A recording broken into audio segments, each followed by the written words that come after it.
go. Hi, everybody. Hi. Hello. It's Darlene. Sorry, I'm 2 minutes late. I was just making sure I had all of my deals. Reagan, don't leave yet until I make sure I have all my deals. Okay. Happy Wednesday, everybody. Happy hump day. We are, hold on one sec. Let me get this set back up. I'm going to say hi to just a few friends. Get there. And then we're going to get going on our blog tonight. So we are still mid-project with our 4-week table topper. Tonight we are doing the flying geese blocks. That is this block right here, in case you are wondering what a flying geese block looks like. I like the no waste flying geese method. There are many methods for being able to do the flying geese, but this is the one that I prefer. I'm just going to bring up my feed, say hi to a few friends, and then we'll get started. So is everybody ready for Christmas yet? I'm not ready for Christmas. I am. I'm not done shopping yet. I feel like once the Nutcracker is done this weekend, I feel like I can focus. It's been really hard to focus on anything but the Nutcracker practices when my employee is coming and going, you know, all of the things. All right, I see Facebook here. Let me pull this up. Okay. Mel and Joran. Hi, guys, from Bay St. Louis. Let me pull up my YouTube. All right, so if you are sewing along with us, this is the block we are working on tonight. This one right here. Let's see here. Sorry, everybody. I'm just going to pull up YouTube. Boop, boop, boop, boop, boop. Okay, y'all, I have to brag on my puppy for just a second. So, you guys know Luna. She's made an appearance on here multiple times. She is rounding home plate for her 1-year birthday. So, December 22nd is Luna's 1-year birthday. We have been in training with her on and off for the year. She goes 1 month on, 1 month off, 1 month on, 1 month off. So we're just kind of getting through all of it. This is kind of her last rotation. And so we have been working on multi-stage commands. And so this week we are working on setting up a treat obstacle course in which I have to walk her through it and tell her leave it, and she's not allowed to get any of the treats off the floor. And then I put her in a sit-stay amongst the treats all around her, and I tell her leave it, and she needs to come to me and not be Hoover vacuum cleaner and suck up all the treats on the floor. And she did it twice today. Isn't that awesome? Okay, let me just make sure before I got my rotary cutter, my scissors, I got all my fabric. I think you're good. You're good. Oh.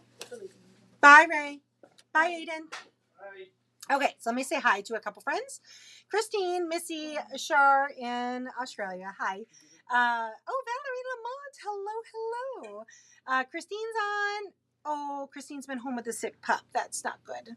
Hi, Elizabeth Sowers. We've got Odie and Gwen. And who else do we have out here? And Sharon from Branson. Debbie, Alan Sinclair from Kentucky.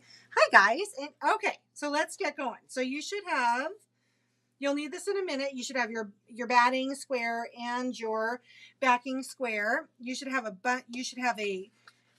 every color in your 4-way colors, you should have a bigger square, and then you'll have a bunch of smaller background squares. So let me go to the other camera. Let's see if I can.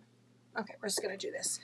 So what I'm going to do is we need to mark the background squares. So we are going to, oopsie daisy. So because I have a dark fabric here, I'm going to just use a white paint pen here, and I'm going to put a white line across. You need at least 4 of the smaller ones per bigger one. So you should have 16 like this. And for those of you who have never heard of the no waste flying geese method, you can totally Google use your fingers to Google, and there's all kinds of charts and everything depending on what size flying geese you're trying to make. Hi, Kathy in SoCal and Kathy in East Texas. Thanks for saying hi. Hi, Polly. Elizabeth Sowers is impressed with my Luna Lou. She is my trainer when Luna was young, told me that she was going to be fantastic, and I didn't believe her. And here we are rounding home plate, and she is really, really, really coming around. Okay, so I'm just gonna, this is color 4. It's the metallic-y silver. So all I'm gonna do is I am going to line these up on top of my squares like this. So yes, there should be overlap here, like a little tiny bit of overlap. That's normal. And so that they don't slide around, what I would do is I'm actually going to put a pin kind of off to the side here because I don't want it to affect my sew line like this. And I'm going to come over here and do this like this. Okay, like that. So now my squares are not going to move. I'm going to shift my camera over to the Bernina. Okay, so now I'm going to sew a 1/4 inch off of either side of my drawn line. Okay.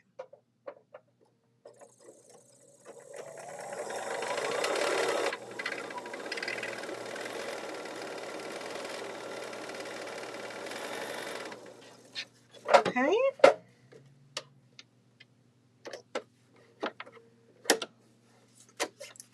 Now you will do this 4 times. You will do this for every color in your colorway. So I'm just showing 1. You guys will do 4. It'll make 2 blocks.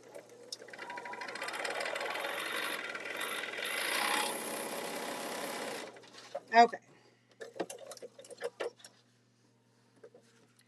So here we go. We have 2 sewn lines, 1/4 inch of either side of our drawn line. Now let's go back over here to the cutting station. So here are my other 4 colors. So I will do these later, like so.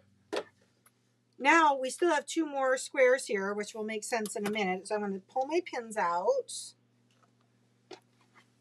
Hi, Linda, visiting Asheville, Tennessee. Hi, Sandy Reese. Okay. Hi, Bernadette. Now I'm going to use my rotary cutter and I'm going to cut down that drawn line.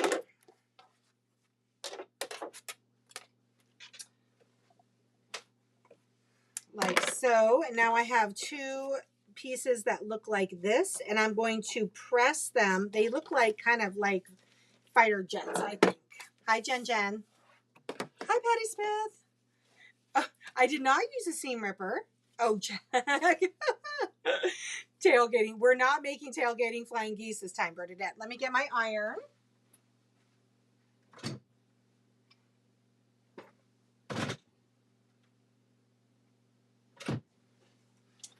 Okay. So I'm going to press these down.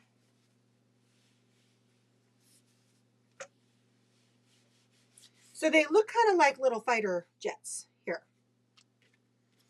Notice the color of the geese is the color of the big square. Make note of that. Let me put my ironing back on the mat. Okay, so now I've got these 2 little spaceships, like so. And then I'm going to take these other 2 smaller squares with my line drawn on them, and I'm going to put them on here like this.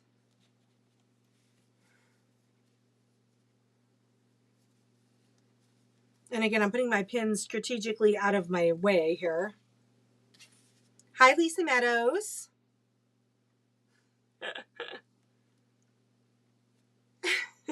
You're sewing with a fever, Christine? You're not thinking straight, girl. No sewing with a fever. It's like sipping too much and then trying to sew. It's not good.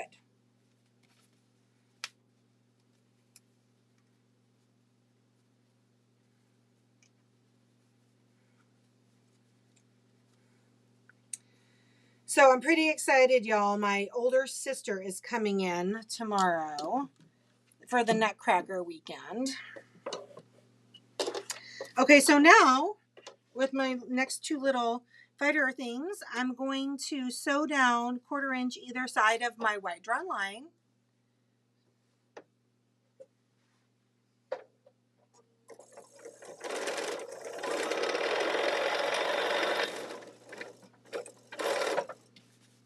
Gonna chain piece these.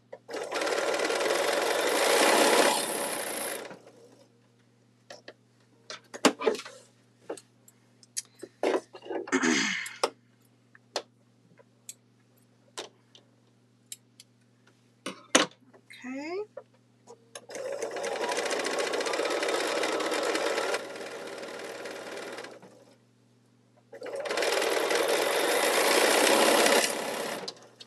Okay. Okay. So now I'm going to put this back over here on the cutting station. And I'm just going to use my scissors to hand cut this. Take my pin out. Take my pin out.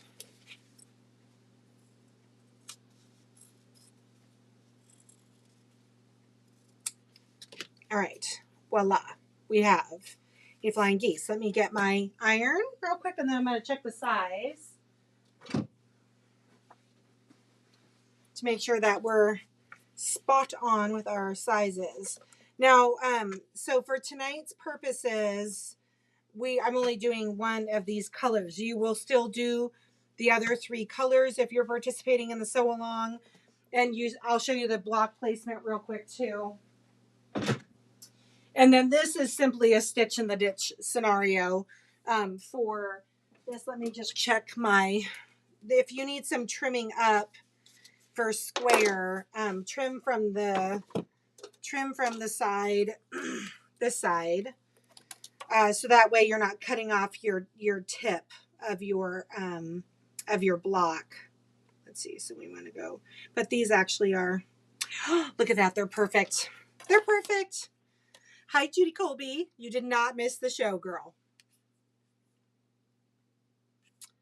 Okay, so you should have each one. You should have 4. Oh, am I missing one already? Oh, they fell.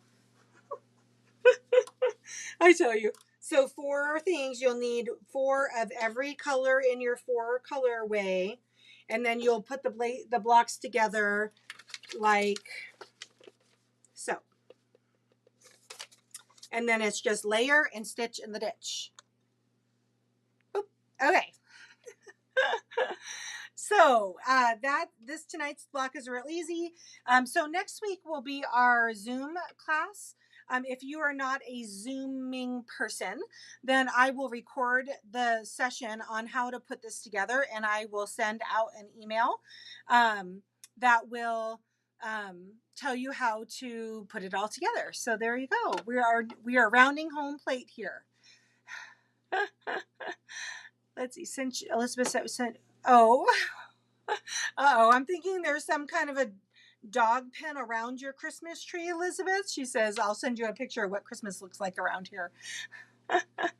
Judy Colby, you can still order online. All of the education is still, you'll get the downloaded cutting instructions and the packet of each block, and then the quilt as you go instructions.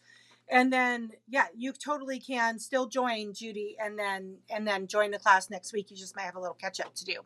So, yes, that is all I have for you tonight. We did have a question, real quick, because we do not have a show on Monday. So I want to answer Karen's question. It was a good one. So Karen's question, let me read it to you. Let's see. So Karen, it looks like she's over in the Seattle area because I see a 206 phone number. Says for your Facebook Live today, she sent this on Monday and I didn't see it before I got on air. So I do apologize, Karen. What size quilt is best for quilting with my featherweight? Working on a lap quilt, 55 to 65. Guessing a king size might just be too big, I'd say, to handle with the machine. Also heard of working out from the center, and yes, and then working your way out. So I am sure if I said no bed size quilts on the featherweight, I am sure someone is going to say, oh, I made a queen size quilt on the featherweight. My whole deal with how big of a quilt is possible, or how big of a quilt is fun to still quilt on your featherweight. That's the question. It's not if it's possible. I'm sure you could do a king size quilt on your featherweight. I'm sure it would be the most arduous experience of your entire life. Is it possible? Probably. Oh, thank you. Hi, I'll be right with you.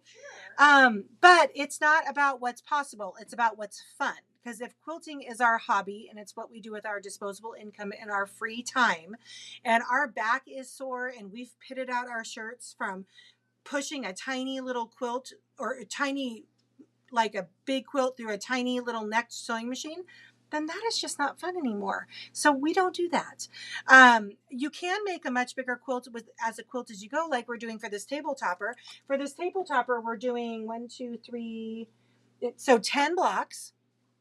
And you could do 30 blocks, one 8.5-inch block at a time. And then hooking it together will probably require a much bigger sewing machine like my Bernina. But what's possible is basically what you're capable of doing, Karen. So I do appreciate that question. I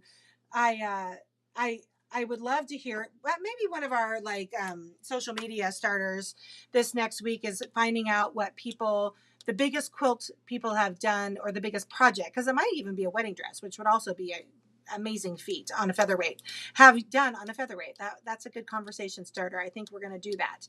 All right. I just had a customer walk in, so I'm going to jump off real quick. Valerie, block 3 was Friday of last week. Valerie, you can find the instructions on the YouTube or on Form Thought, Darlene, or on Facebook. Okay. All right, friends. So I will not be on camera Friday this week. The Sip and Sew is canceled. I mean, you guys can sip and sew without me, but I will not be joining you this week because I will be at my daughter's Nutcracker gala, and so I will not be on camera. I hope everybody has a fantastic rest of your week and weekend. I will be joining you again on Monday at 4:00 Pacific right here on Facebook and YouTube, and I will be doing the Ask the Doctor show. So if you have questions that you would like me to answer in advance, go ahead and send them over by email, info@featherweightdoctor.com. I hope